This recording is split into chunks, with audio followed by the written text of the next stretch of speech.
O número de fiscalizações por fraude no consumo de energia elétrica tem aumentado cada vez mais no Brasil. E qual que é o problema?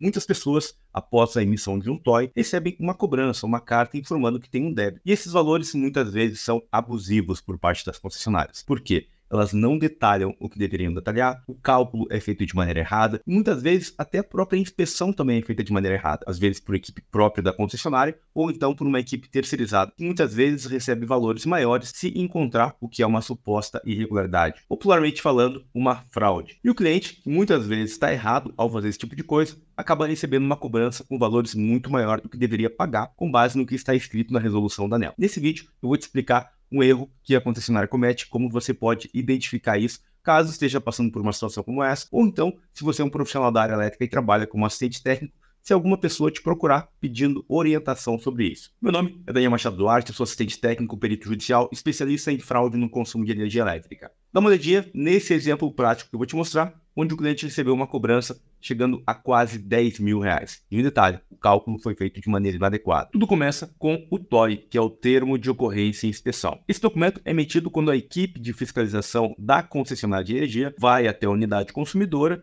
e faz uma inspeção nesse local. Ao fazer essa inspeção, ela detecta alguns problemas e relata nesse documento o tipo de problema. Nesse caso, de maneira específica, foi encontrado esse medidor e depois foi instalado esse outro medidor, ou seja, foi substituído o medidor. Aqui nós podemos ver que os lacres não foram violados. Já na observação foi informado que houve um desvio de energia elétrica no eletroduto de entrada, ou seja, antes de passar pela medição. A equipe fez um detalhamento das cargas instaladas nessa unidade consumidora, coletou as assinaturas, inclusive da pessoa que estava acompanhando, e posterior a isso, mandou um aviso, uma carta de débito informando que esse cliente deveria pagar o valor de R$ 9.216 de maneira retroativa devido ao desvio de carga encontrado durante a data de emissão do TOI. O período de cobrança foi referente ao prazo de 36 meses, do mês 10 de 2021 até o mês 9 de 2024. Nesses casos, a concessionária de energia está aplicando o prazo máximo de cobrança, que é de 36 meses. Quando ela não identifica o início da irregularidade, ela pode cobrar no máximo 6 meses. Esse é o cálculo mais complexo que existe em relação a uma situação como essa. Por quê? A concessionária precisa analisar o histórico de consumo e a partir desse histórico de consumo é que ela conclui quando foi o suposto início da irregularidade. Juntamente com essa carta de aviso de débito, a concessionária de energia ela envia uma planilha com o demonstrativo desse cálculo. Essa planilha se chama memória de cálculo. Nessa memória de cálculo tem todos os meses no qual está sendo feita essa cobrança de maneira retroativa. Aqui nós temos o último mês, ou seja, mês 9 de 2024, e o mês de cobrança vai até o mês 10 de 2021.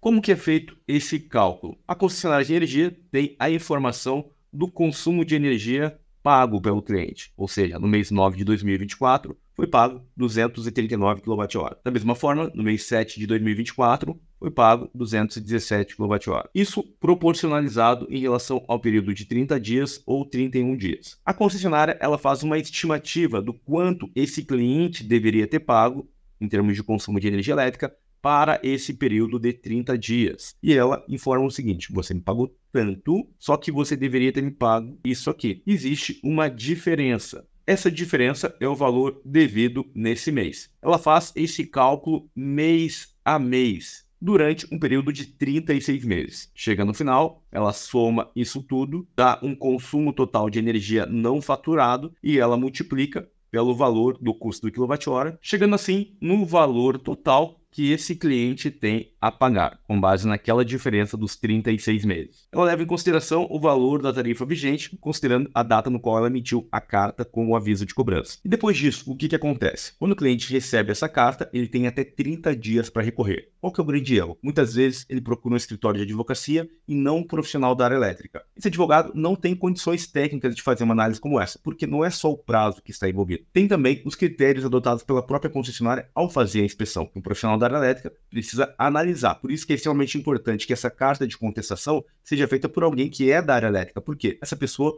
ao conhecer a resolução 1000 da ANEEL, vai analisar todas as etapas, todos os procedimentos, porque muitas vezes o TOI está errado, pode ser que o relatório técnico da concessionária, caso tenha sido substituído o medidor, também esteja inadequado, pode ser que a numeração de lacre esteja errada, uma série de coisas que precisam ser analisadas com base no que está previsto na resolução 1000 da ANEEL, que é a Agência Nacional de Energia Elétrica, que regulamenta, estipula como deve ser o procedimento em um caso como esse. Uma possibilidade que o cliente tem é fazer essa carta de contestação contratando esse profissional. Ou então, se já passou o prazo de 30 dias, não existe mais a possibilidade de entrar com esse recurso por via extrajudicial. Qual que é a próxima possibilidade? Entrar com um recurso judicial. Nessa hora, aí sim o cliente da concessionária precisa ter um advogado, porque ele vai elaborar a petição inicial e precisa ter também um assistente técnico, porque esse assistente técnico é quem vai analisar toda essa documentação e vai formular os quesitos técnicos. Porque o juiz ele não tem condições técnicas de analisar esse assunto. Então, mais à frente, existe uma grande chance do juiz nomear um perito para analisar esse caso. O perito vai contratar um profissional que vai atuar nessa área, ou seja, alguém com formação na área elétrica, para poder analisar esses documentos e emitir um laudo técnico. Nesse laudo técnico vão ter informações baseadas na resolução, o perito não pode emitir uma opinião pessoal, ele precisa ser imparcial, verificando se os procedimentos da concessionária estão corretos ou não. Nesse caso, de maneira específica, qual foi o erro da concessionária? Ela contrariou o que está previsto na resolução 1000 da ANEEL, que informa que o cálculo apresentado deve ser detalhado, ou seja, nesse caso ela ocultou quando foi a data do início da irregularidade. Você tem a data final, que é a data da constatação da irregularidade, mas você tem também a data do início da irregularidade, que não é o término dos 36 meses, e sim quando que ela está alegando que foi o suposto início da irregularidade, ou seja, onde foi o degrau de consumo. Só que, para que ela possa mostrar o degrau de consumo, ela tem que mostrar os meses anteriores também, para que o profissional possa replicar aqueles cálculos e concordar ou não com aquilo que ela está alegando que é o suposto início da irregularidade, com base somente no que ela tem em mãos, que é o histórico de consumo de energia elétrica, o que torna também bem complexo e difícil esse cálculo. Para que você possa analisar o degrau de consumo, você precisa ter uma amostragem por um período muito maior. E muitas vezes, na grande maioria dos casos, no Brasil, a concessionária de energia oculta esse tipo de informação. E se você hoje é um cliente de uma concessionária, recebeu um DOI ou é um advogado e precisa de um assistente técnico, esse é um serviço que nós fazemos também aqui na Perícia Elétrica. Vou deixar um QR Code, você pode entrar em contato conosco para poder contratar o nosso serviço. E se você é um profissional com formação na área elétrica e quer se especializar em fraude no consumo de energia elétrica, considerando o tamanho desse mercado, as oportunidades que você tem, também nós temos um curso de capacitação técnica que vai te ajudar a entrar nesse mercado de maneira muito mais objetiva. Além desse curso, eu tenho também uma mentoria para especialistas. Profissionais que muitas vezes se cadastram no tribunal, não têm conhecimento, acabam recebendo a nomeação e pensam, o que eu faço agora? Então, nós temos sim uma solução para você, onde você pode contratar a nossa mentoria.